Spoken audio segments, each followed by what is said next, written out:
Hello, and thanks for checking this out. This talk, we're going to work on some arpeggios things for Along Came Betty. This is going to be part two of a series that is for not only the podcast, but also practice ideas and concepts on the YouTube channel.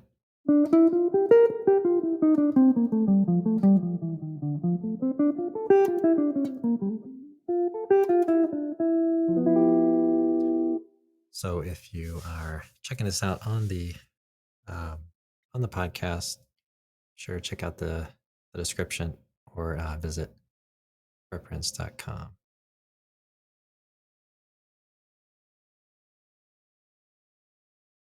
Okay, so we're going to work on F sharp 7. So from the previous talk, we landed on F sharp 7. And so we're going to move on through the progression of Along Came Betty from that point. Right? So here the practice idea is to choose 4 notes from an arpeggio. So this is G major 7. And fun part of this is getting to choose what order you want to do it in and connecting the next chord. So this is the chord that we ended up on before. And so this is where we're going to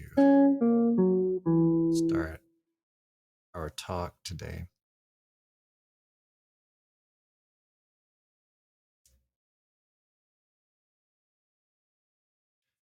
All right, so we have F sharp 7 and through there. And then our next chord is F sharp minor 7. So the root note remains the same, but the quality of the chord changes to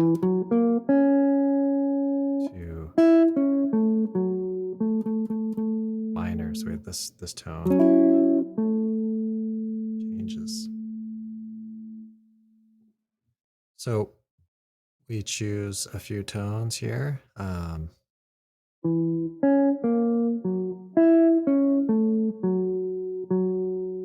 what we want to try to do is take those tones and see if you can create a line out of it.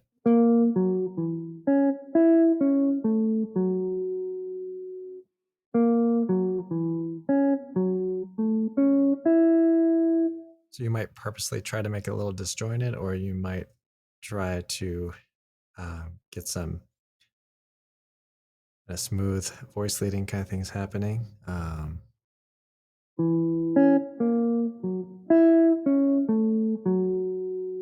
And explore it and move from one to the next. Okay, and then we want to be aware of where the roots are. Right? So if we took this first one from low to high, right, we are the lowest note is the flat 7 of that chord. Now we're going to minor, right? So this next one is in root position. So if you're just getting started out with these, try low to high. And also try from the root.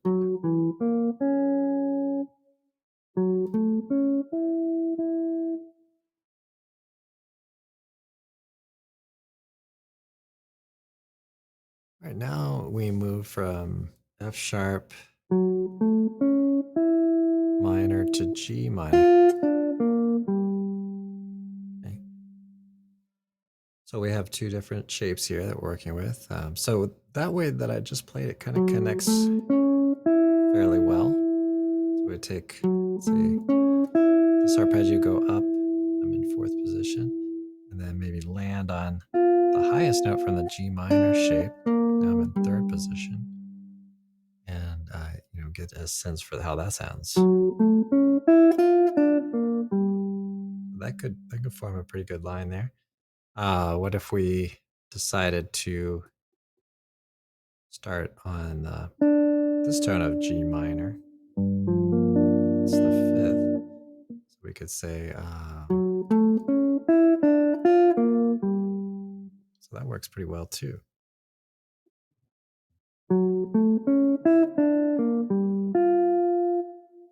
And then we can, really, really create this creative process with these, try to experiment with different orders of note orders and different ways of connecting from one chord to the next, and kind of use your taste, or just kind of what you generally like and don't like, and you might say, okay,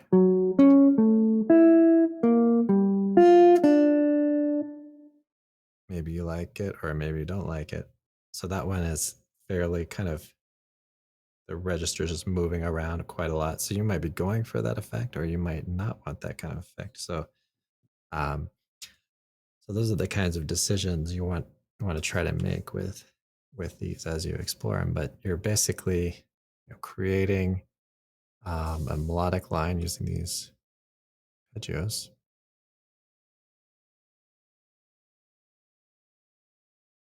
Okay, now we're going from G minor 7 back to F sharp minor. So F sharp minor, we're trying this other inversion basically. So first inversion, low to high there. So you could try that. That kind of connects. Change up the order of the second chord there.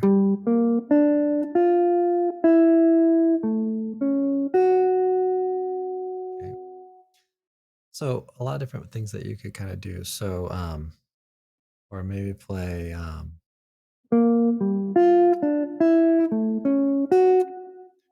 there you get more, a little more maybe angular, just kind of disjointed. So you might try to even just go for those two extremes and see, um, you know, see where you end up liking, what. Okay, so we go from F sharp minor 7 to G minor. So here we have a root position again, the G minor, but we could start from any part of that. So that's kind of gets into what you might think of as like a permutation.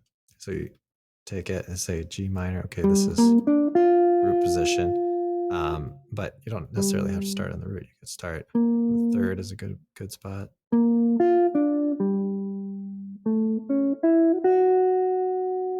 Okay, so actually we're going F sharp minor at this spot to G minor 7.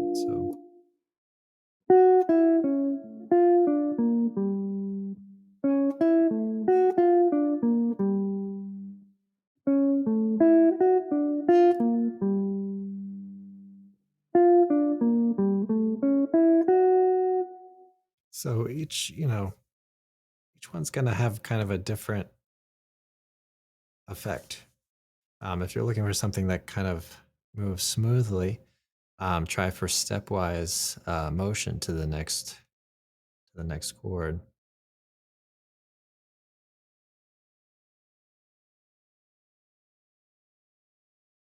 Okay, so here we get into the 2-5 progression.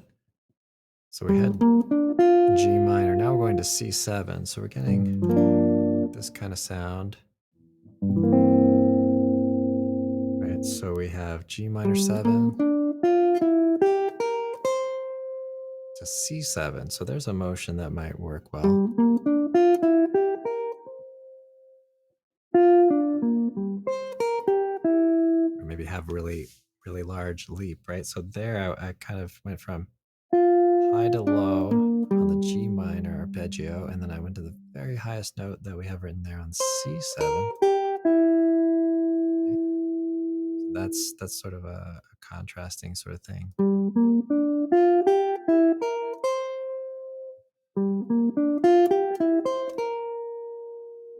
Now that might lead us to our next chord pretty well. So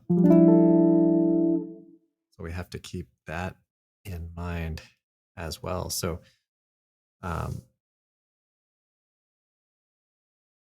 so this is that kind of creative process of composition in a moment, in a given moment. So that's kind of the improvisation kind of perspective on it. So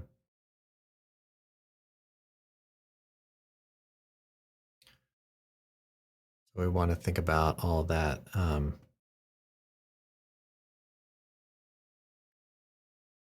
Right, so we'll move to our next slide here.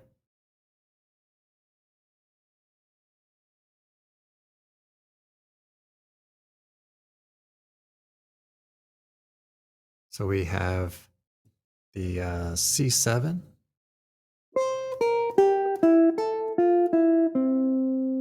moving to the F major 7.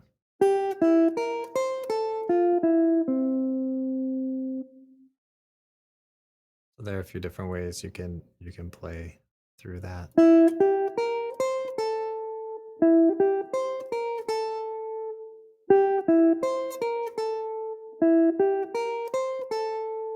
So trying to come up with different combinations, different permutations.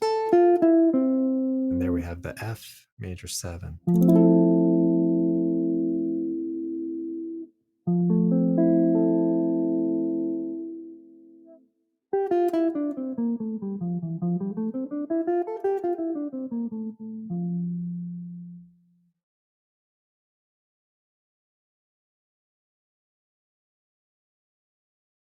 All right, so we've talked a little bit about in the past about the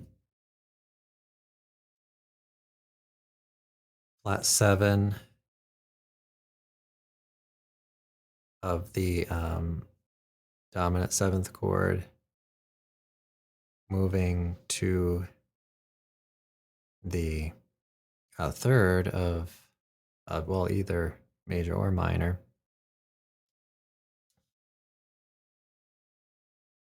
But here, we want to focus a little bit on that,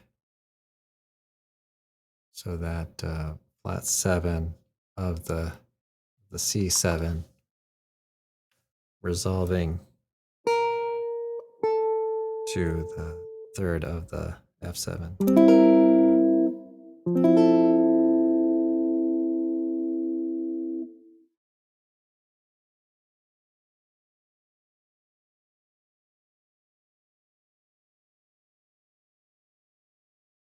Okay, next up we're going from F major 7 to A7, and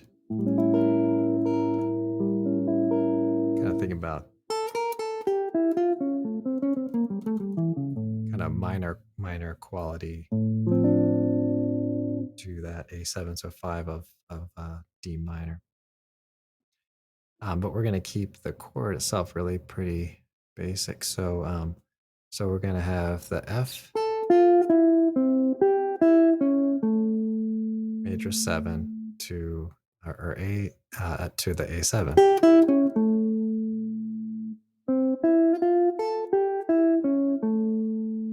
Okay.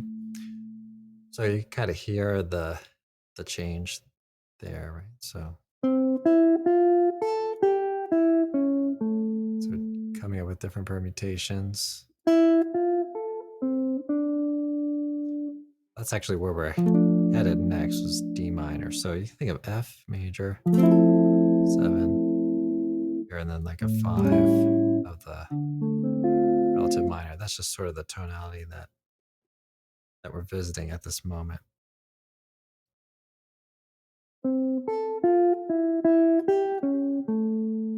Okay, so there's a common tone there. play that note twice, or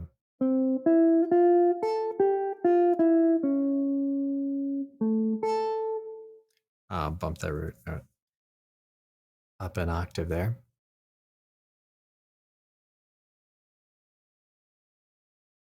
Okay, so that is the 5 of the D minor. So that's our next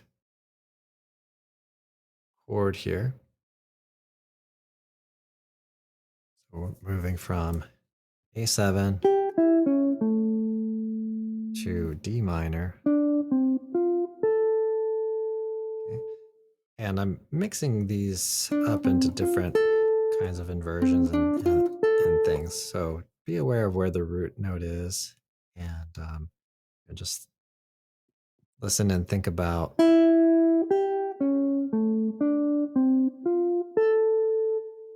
being creative with it and using um, creating a line. Maybe hit 4 unique tones and then move to the other 4 unique tones and experiment with it. So here we're working kind of change by change to get that going. So that sounds pretty cool to me. So that sounds fine, but maybe not quite as strong. So that's sort of the process here that we're looking for.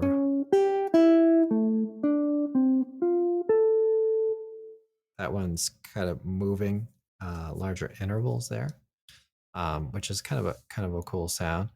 Sounds a little disjointed, but that may be an effect you might want to even try for.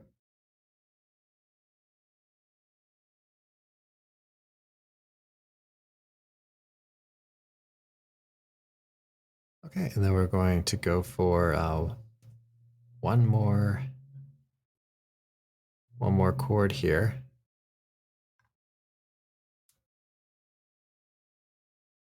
And this is going to be G7. So this is kind of a lot to take in. So we're just going to do kind of a manageable amount, and then pick up where we left off tomorrow. So here we have the D minor 7 going to the G7. G7 here is in first inversion. D minor 7, third inversion. Remember, we could mix this all up. So there's an important principle that we've been talking about in our lessons. So we have this tone on string 4 heading down a half step, right? So that's the flat 7 moving to the 3rd. We talked about that a little bit earlier as well. Right, so that's something you might build into your line.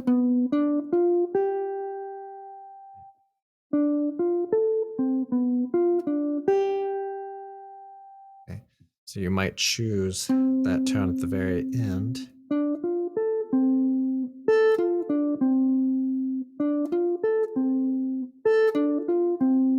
Right, of the D minor. And then maybe add this one right at the beginning.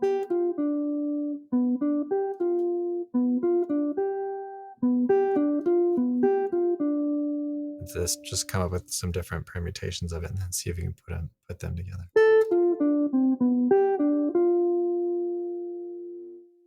Our next chord is going to be there. So we're connecting and working from one chord change to the next. And so what this does for us is outlines the changes, so we could actually, play strictly arpeggios and you'd be able to hear the changes. So we end up on this F sharp 7.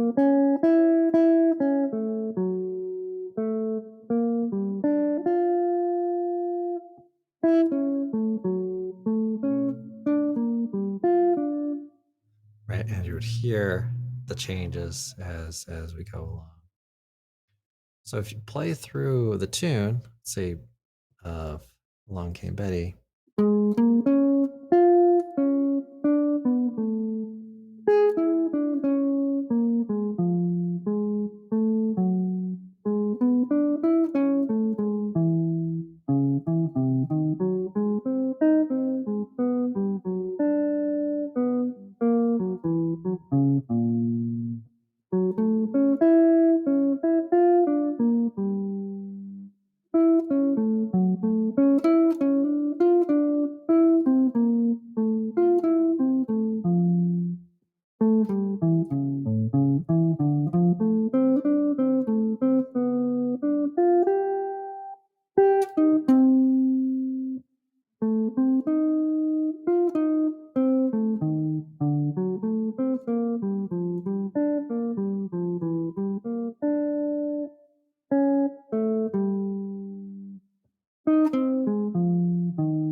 so if I'm playing exclusively those